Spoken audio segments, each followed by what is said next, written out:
I went to college.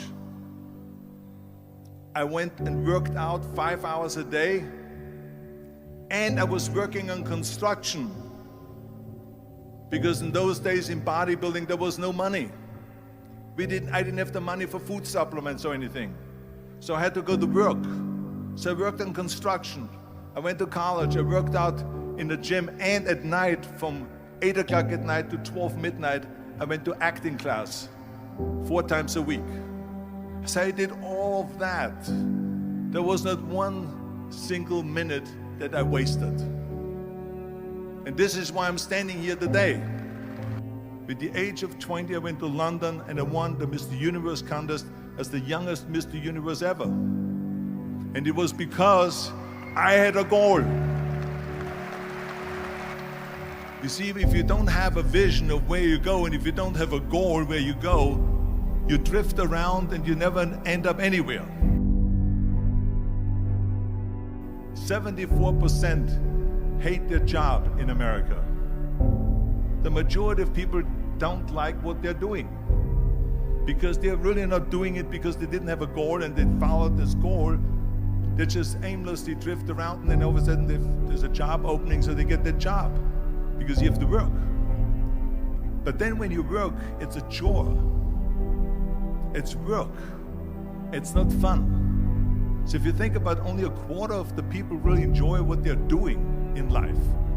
So people always ask me, when they saw me in the gym in the pumping iron days, they say, why is it that you're working out so hard? 5 hours a day, 6 hours a day, and you have always a smile on your face. The others are working out just as hard as you do, and they look sour in the face. Why is that? And I told people all the time, I said, because to me, I'm shooting for a goal.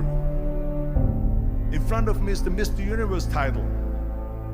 So every rep that I do gets me closer to accomplishing that goal, to make this goal, this vision, turn into reality. Every single set that I do, every repetition, every weight that I lift will get me a step closer to turn this goal into reality. So I couldn't wait to do another 500-pound squat. I couldn't wait to do another 500-pound bench press. I couldn't wait to do another 2,000 reps of sit-ups. I couldn't wait for the next exercise. So let me tell you something, visualizing your goal and going after it makes it fun. You got to have a purpose no matter what you do in life. You got to have a purpose. And Muhammad Ali worked his butt off, and I saw it firsthand. And I remember that there was a sports writer that was there in the gym when he was working out and he was doing sit-ups. And they asked him, how many sit-ups do you do? And he said, I don't start counting until it hurts. Now think about that. He doesn't start counting his sit-ups until he feels pain. That's when he starts counting. That is working hard. And so you can't get around the hard work. It doesn't matter who it is. Work your ass off. There is no magic pill. There is no magic out there. You cannot get around. You have to work and work and work. Make sure of this and make sure of that and all that stuff. So it's work.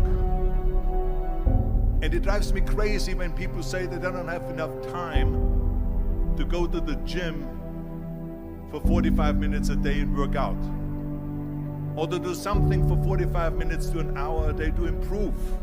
If it is physically improve or if it is mentally to improve. Imagine you read 1 hour a day about history.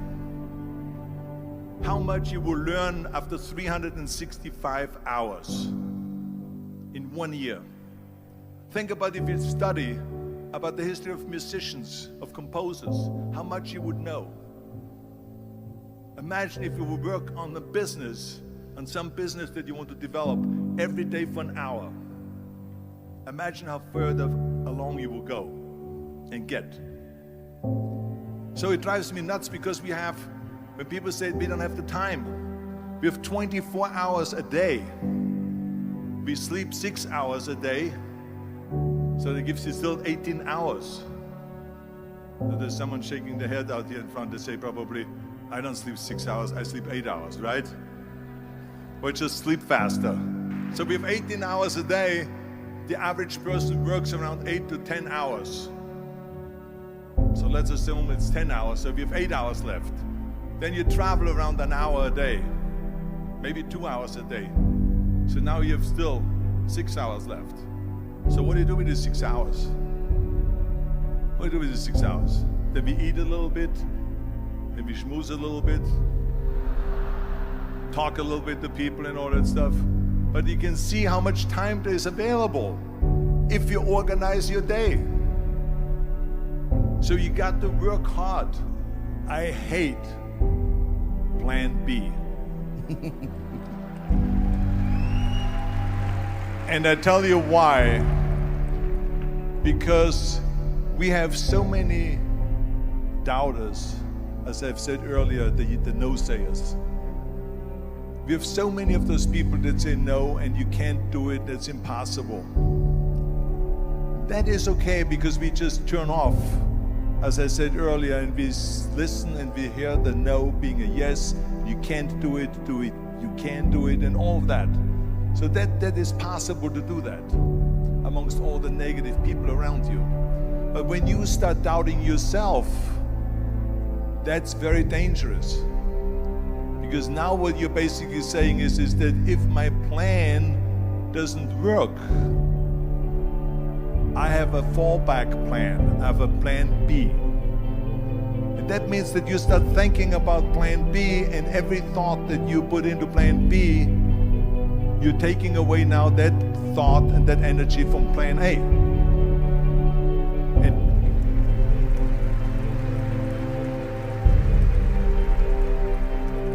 And it's very important to understand that we function better if there is no safety net, because plan B becomes a safety net. It says that if I fail, then I fall and I get picked up and I have something else there that will protect me. And that's not good, because people perform better when there's no safety net. People perform better in sports and everything else if you don't have a plan B. I'm telling you, I've never ever had a plan B. I made a full commitment that I'm gonna go and be a bodybuilding champion. I made a full commitment that I'm gonna be in America. I made a full commitment that I'm gonna get in the show business and I'm going to be a leading man. No matter what it takes, I will do the work. I will do the work over and over and over until I get it. And the same was in politics, in everything like that. So to me, it is very dangerous to have a plan B, because you're cutting yourself off from the chance of really succeeding. And the reason, one of the main reasons why people want to have a plan B is because they are worried about failing. What is if I fail, then I don't have anything else? Well, let me tell you something, don't be afraid of failing, because there's nothing wrong with failing. You have to fail in order to climb that ladder. There's no one that doesn't fail. Michael Jordan said in one of his interviews, when they said, "You're unbelievable, you're the greatest basketball player of all times." I mean, tell me about that. And he says, well, you're just mentioning the successes. But he says, for me to become the greatest basketball player, I missed 9,000 shots when I was playing basketball at the NBA games. So during these games that he was so successful, he missed 9,000 shots. Does it make him a failure? No. He's one of the greatest basketball players of all times, but he failed 9,000 times. Do you get it? We all fail. It's okay.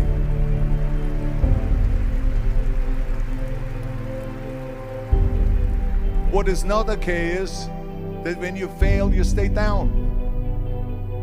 Whoever stays down is a loser. And winners will fail and get up, fail and get up, fail and get up. You always get up. That is A winner. That is a winner. I failed in bodybuilding. I lost bodybuilding competitions. I lost powerlifting competitions. I lost weightlifting competitions. I had movies that went in the toilet and that were terrible and got the worst reviews.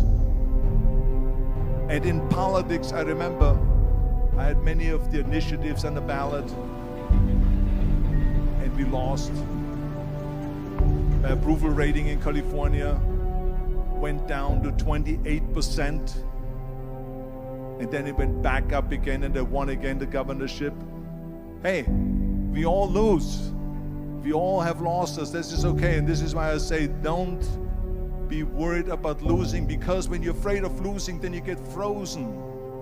You get stiff. You're not relaxed. You got to be, in order to perform well in anything, if it's in boxing or if it is on your job or with your thinking, is only happening when you relax. So relax. It's okay to fail. Let's just go all out and give it everything that you got. That's what it is all about. So don't be afraid to fail.